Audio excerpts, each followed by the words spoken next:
লেগেছেন, তো I think সময় manage করতে পারে নাই, যে কোনো তো আসতে পারে নাই। এখন মাহবুব মামুন ভাই বলছিলেন যে প্রেস ক্লাবের ম্যানেজার নাকি বলছে এখন তাদের জমজমাট ব্যবসা, কারণ সব হল ভাড়া হয়ে যাচ্ছে। কারণ হচ্ছে সবাই এখন মন খুলে কথা বলতে পারছে, সবাই মন খুলে আলোচনা করতে পারছে, সবাই এই ধরনের সভা সেমিনারে অংশ নিতে পারছে।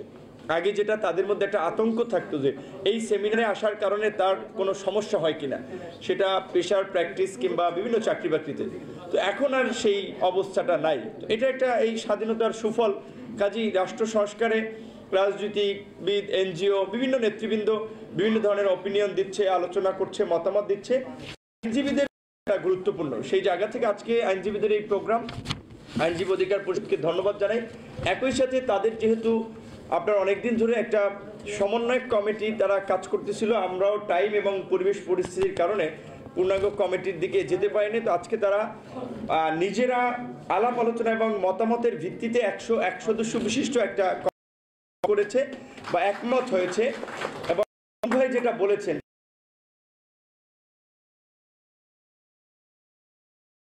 রাজনীতির কথা বলছি এবং আমরা পরিষ্কারভাবেই বলছি, ক্ষমতায় গিয়ে গণতন্ত্র দিবে, গণতান্ত্রিকভাবে রাষ্ট্র বিনির্মাণ করবে। রাজনীতির চরিত্রই তো স্বৈরতান্ত্রিক, রাজনৈতিক দলগুলোর মধ্যেই তো গণতন্ত্র নেই, চেহারাটা তো আয়নায় তো দেখতে হবে। সেই আমরা কিন্তু আহ্বায়ক কমিটি 21 সালের 26 অক্টোবর, আমরা 22 সালের জুলাই মাসের 10 তারিখ আমরা কিন্তু গণতান্ত্রিক প্রক্রিয়ায় কাউন্সিল করেছি এবং আবার 3 বছর ত্রিবার্ষিক কাউন্সিল হবে। আমাদের সংগঠন বা সহযোগী সংগঠনগুলো ছাত্র, যুব, শ্রমিক অধিকার, পেশাজীবী অধিকার সবগুলো কিন্তু কাউন্সিলের মধ্যে দিয়ে নেতৃত্ব নির্বাচিত হয়। গত শুক্রবার, এই শুক্রবারের পরে আগের শুক্রবার ছাত্র অধিকার নির্বাচিত হয়েছে। আগামী নভেম্বরে আমাদের যুব সংগঠন কাউন্সিল হবে। আইনজীবী অধিকার পরিষদ সহ আমাদের সমস্ত অঙ্গ সংগঠনগুলো আমরা চাই না একেবারেই মূল দলের একটা লেজুর ভিত্তিক সংগঠন হবে, তাদের স্বাধীন চিন্তা চেতনা এবং তাদের একটা পলিসি থাকতে হবে। আইনজীবী অধিকার পরিষদ আজকে তারা সর্বসম্মতিক্রমে আহ্বায়ক হিসেবে নির্বাচিত করেছে আমাদের অ্যাডভোকেট জুয়েল ভাইকে। আমরা জুয়েল ভাইয়ের জন্য শুভকামনা জানাই। আমাদের সদস্য সচিব হিসেবে আমাদের নূরে এরশাদ সিদ্দিকী ভাইকে তারা একমত হয়েছে, তাকেও শুভেচ্ছা জানাই। একই সাথে যেহেতু সময় সংক্ষিপ্ত আর 101 সদস্য বিশিষ্ট কমিটি, আশা করি সবার শেষ হতেই তারা প্রেস রিলিজে তালিকাটা দিয়ে দিতে পারবে। এবার প্রসঙ্গে আমি দুটো কথা বলে আমি একটু শেষ করতে চাই যে রাষ্ট্র সংস্কার এখন খুব জোরালোভাবে আলোচনা উঠছে। সকালবেলা আমরা সিজে সেন্টার ফর গভর্নেন্স স্টাডিজের একটা প্রোগ্রামে ছিলাম, সেখানে বদিউল আলম মজুমদার ভাই ছিল, রেজওয়ানা আপা ছিল, মজুমদার ভাই এই প্রোগ্রামে আসতো, বিকেলে তার আরেকটা প্রোগ্রাম, এরকম সবাই বিভিন্ন প্রোগ্রামের মধ্যে আছে। তো আজকে বিশেষ করে আপনারা হয়তো আইন অঙ্গন কেন্দ্রিক আপনাদের বক্তব্যের ফোকাসটা বোধহয় এখানে এসেছে, আর কয়েকজন সামগ্রিক বিষয় নিয়ে কিছু বলেছেন। আইন অঙ্গন থেকে কাছ থেকে একটা প্রস্তাবনা আসবে, আলোচনা আসবে, সেটা স্বাভাবিকভাবেই সকলের কাছে প্রত্যাশা, কারণ এটা আপনাদের নিজস্ব অঙ্গন। এইখানকার অনিয়ম, অসঙ্গতি, এইখানকার চিন্তাভাবনা আপনাদেরই সবচেয়ে বেশি আপনাদের মধ্যে। সেই জায়গা থেকে আপনারা অনেকদিন ধরে যেই কথাগুলো বলছেন তার সাথে আমরা পুরোপুরি একমত যে উচ্চ আদালতের বিচারক নিয়োগের একটা সুনীতিমালা থাকা উচিত। পাশাপাশি অন্যান্য যে আপনার অ্যাটর্নি সার্ভিসের কথা বলছেন সেখানে একটা নীতিমালা থাকা দরকার এবং সুপ্রিম জুডিশিয়াল কাউন্সিলকে ফিরিয়ে এনে আদালতের স্বাধীনতা নিশ্চিত করা এবং অধস্তন আদালতের পদোন্নতি নিয়োগের এই বিষয়টা তদারকি করা দরকার। আদালতকে আইন মন্ত্রণালয়ের অধীনস্থ করা উচিত না, যেটা যদি আমরা বিচার বিভাগের পূর্ণাঙ্গ স্বাধীনতার কথা বলি। একই সাথে এখন আরও একটা বিষয় খুব জোরে সোরে সকল মহলের কাছ থেকে আলোচনা আসছে যে সংবিধান পরিবর্তনের।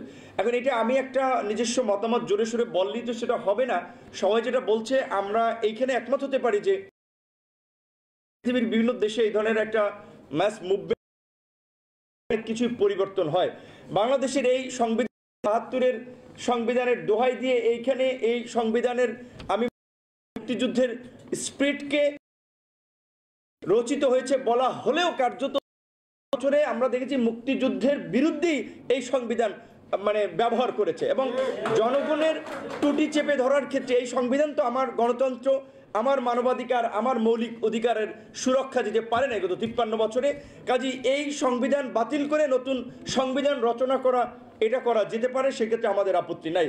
বাকি সিদ্ধান্ত আলাপ আলোচনার ভিত্তিতে হবে। কিন্তু যেহেতু এইটা একটা গণঅভ্যুত্থান হয়েছে এবং বাংলাদেশের এই 53 বছরে এই একটা সুযোগ আমরা পেয়েছি, কাজে এখন যদি আমরা এটাকে কাজে না লাগিয়ে এই রাষ্ট্রকে একটু নতুনভাবে গড়ে তোলার চেষ্টা না করি, তাহলে কি হবে পরিবর্তনের আকাঙ্ক্ষার? এই জাতি কি বারবার জীবন দেবে?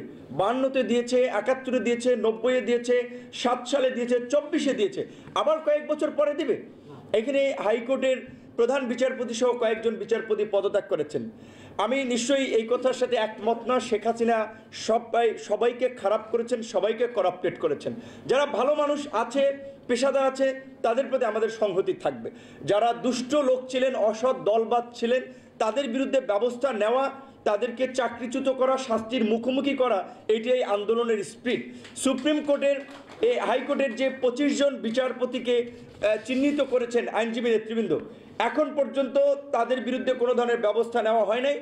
আমি মাহবুব ভাই সহ আমি সবাইকে বলবো, ওই যে এর আগেরও একটা প্রোগ্রামে বলেছিলাম যে ওই আমাদের নোমান ভাই যেটা বলেছেন, এখন কোনো নির্দিষ্ট দলের একটা আধিপত্য আবার সব জায়গায় দেখতে পাচ্ছি। অলিখিত সরকার, যেটা সলিমুল্লাহ খান বলেছেন, একটা তো অন্তর্বর্তীকালীন সরকার, আর একটা ছাত্রদের সরকার, আবার কত সরকার, কোন সরকার যে কি চালাচ্ছে এটা আমরা বুঝি না। সলিমুল্লাহ খানের বক্তব্যে এরকম একটা কথা উঠে এসেছে। তো কাজেই সরকার একটা থাকতে হবে এবং সরকারের নিয়ন্ত্রণে সে মানে পুরো পরিস্থিতি থাকতে হবে।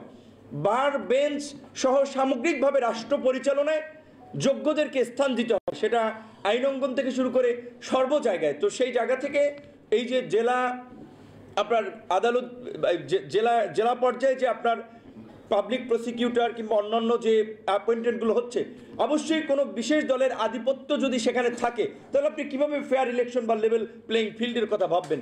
একই সাথে প্রশাসনের এসপি ডিসি নিয়োগে যদি সুনির্দিষ্ট কোনো দলের নেতাদের ইনফ্লুয়েন্স থাকে, তাহলে কিভাবে আপনি একটা নিরপেক্ষ প্রশাসন নিশ্চিত করে একটা ফেয়ার নির্বাচন দেবেন? অবশ্যই সেখানে নিরপেক্ষ পেশাদার লোককে গুরুত্ব দিতে হবে এবং এই দায়িত্ব যারা পালন করবেন তাদেরকেও রাজনীতির ঊর্ধ্বে থেকে কাজ করতে হবে। সেই জায়গা থেকে আমি অনতিবিলম্বে এই বিতর্কিত 25 বিচারপতির অপসারণের জন্য সরকারকে যথাযথ পদক্ষেপ নেওয়ার জন্য দাবি জানাচ্ছি। অন্যথায় আমি বলবো আইনজীবী অধিকার পরিষদ এবং সংবিধান সংরক্ষণ কমিটি তারা যেভাবে অতীত প্রোগ্রাম করেছে তারা আন্দোলন শুরু করুক, আমরা তাদের পাশে আছি। যেভাবে প্রধান বিচারপতিকে আমরা হঠাৎ গিয়েছিলাম, আমরা জনগণ সেইভাবে যাব।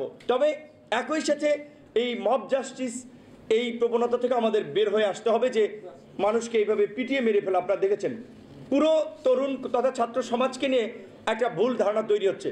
কিন্তু দেখা গেছে যে এই পিটিয়ে মেরেছে ঢাকা বিশ্ববিদ্যালয়ের যে 6 জন দুর্বৃত্ত, তাদের 5 জনই ছাত্রলীগের নেতা ছিলেন। তো কাজে এখন এই অজুহাতে ঢাকা বিশ্ববিদ্যালয়ের ছাত্র রাজনীতি নিষিদ্ধ হচ্ছে। জাহাঙ্গীরনগরে দাবি উঠেছে, রাজশাহী বিশ্ববিদ্যালয়ের দাবি উঠেছে। এখন প্রশাসন, নতুন প্রশাসন দায়িত্ব পেয়েছেন, তারা চেয়ার ঠিক রাখার জন্য, পথ ঠিক রাখার জন্য তড়িঘড়ি করে মানে যে আইসা যা বলছে তাই তারা মেনে নেওয়াটা মানে একটা কাজ করার মতো অবস্থা, তারা সিদ্ধান্ত নিচ্ছেন যে না ঠিক আছে ছাত্র রাজনীতি ওরা চাইছে নিষিদ্ধ করে দিই। আপনি তো কারো রাজনীতি নিষিদ্ধ করতে পারেন না। ছাত্র রাজনীতি যদি ঢাকা বিশ্ববিদ্যালয়ে না থাকতো এই দেশ স্বাধীন হতো নাকি? বাংলাদেশের জন্ম হতো? ছাত্র রাজনীতি ঢাকা বিশ্ববিদ্যালয়ে না থাকলে আপনার মাতৃভাষা বাংলাকে কি আমরা রাষ্ট্রভাষা করতে পারতাম? ঢাকা বিশ্ববিদ্যালয়ের ছাত্র রাজনীতি না থাকলে 1990 সালে আমরা সামরিক শাসনের অবসান করতে, ছাত্র রাজনীতি না থাকলে আমরা ঢাকা বিশ্ববিদ্যালয়ের নেতৃত্বে গণঅভ্যুত্থান করাতে পারতাম। এই যে ছাত্র নেতৃবৃন্দ, অধিকাংশ ছাত্র অধিকার পরিষদের রাজনৈতিক কর্মকাণ্ডের মাধ্যমে তারা তৈরি হয়েছে। আজকে একজন সমন্বয়ক দেখলাম, এতদিন তার পরিচয় তিনি প্রকাশ করেননি, এখন প্রকাশ করেছেন তিনি ঢাকা বিশ্ববিদ্যালয় শাখা শিবিরের সভাপতি। তাহলে এই আন্দোলনে তো শিবির, ছাত্রদল, ছাত্র অধিকার, সমস্ত রাজনৈতিক ছাত্র সংগঠনের নেতৃবৃন্দ ছিল। সুতরাং হঠাৎ করে এই যে বিশ্ববিদ্যালয়গুলোতে যে যারা ভবিষ্যৎ নেতৃত্ব তৈরি করবে, অনেক দিন ধরে যেটা বলা হচ্ছিল যে আমাদের জাতীয় রাজনীতিতে একটা সংকট তৈরি হয়েছে, মেধাবীরা রাজনীতিতে আসছে না। এই পরিবর্তনের পরে ক্যাম্পাসগুলোতে ছাত্র সংসদ নির্বাচনের মধ্যে দিয়ে একটা পরিচ্ছন্ন রাজনীতি গড়ে উঠবে। সেখানে হঠাৎ করে কারা, কেন, কোন উদ্দেশ্যে ছাত্র রাজনীতি বন্ধের দাবি তুলছে? আমি মনে করি এর পেছনে অনেক গভীর ষড়যন্ত্র রয়েছে। আবার বাংলাদেশকে নেতৃত্ব শূন্য করার, বিরাজনীতিকরণের একটা প্রক্রিয়া এই পরিস্থিতির মধ্যে আমি খুঁজে পাচ্ছি। সুতরাং এই ধরনের হঠকারী সিদ্ধান্তে কোনোভাবেই সমর্থন করা যাবে না। ছাত্র রাজনীতিতে আবরারকে পিটিয়ে মেরেছে বুয়েটের ছাত্ররা, সবাই কি ওই ছাত্রলীগের ওই 18-20 জনের মতো কি দুর্বৃত্ত? এখন সুযোগ এসেছে পরিবর্তন করার। সুতরাং ছাত্র রাজনীতির চেঞ্জ করা হোক। আর শুধু ছাত্র রাজনীতির কথা বলবেন, জাতীয় রাজনীতিতে পচন ধরে নাই, ইয়াবাবুদি, বিচ্ছু শামসু, আন্ডার রফিক এরা এমপি হয় নাই? এটা তো সব দলে আমরা দেখেছি। রাজনীতি আজকে কারা নিয়ন্ত্রণ করছে? কালো টাকা, পেশি শক্তি যাদের আছে, ভদ্র মানুষগুলো, শিক্ষিত মার্জিত মানুষগুলো, যার টাকা নেই, পয়সা নেই, তার রাজনীতিতে কোনো স্থান নাই। সেই জায়গা থেকে আমরা বলছি গণ অধিকার পরিষদের যে রাজনৈতিক কমিটমেন্ট, সমাজের ভালো মানুষগুলো যারা ভালো চিন্তা করে রাজনীতি করে, গণ অধিকার পরিষদ তাদেরকে সুযোগ দিতে চায়, তাদেরকে নিয়ে নতুন বাংলাদেশ বিনির্মাণ করতে চায়।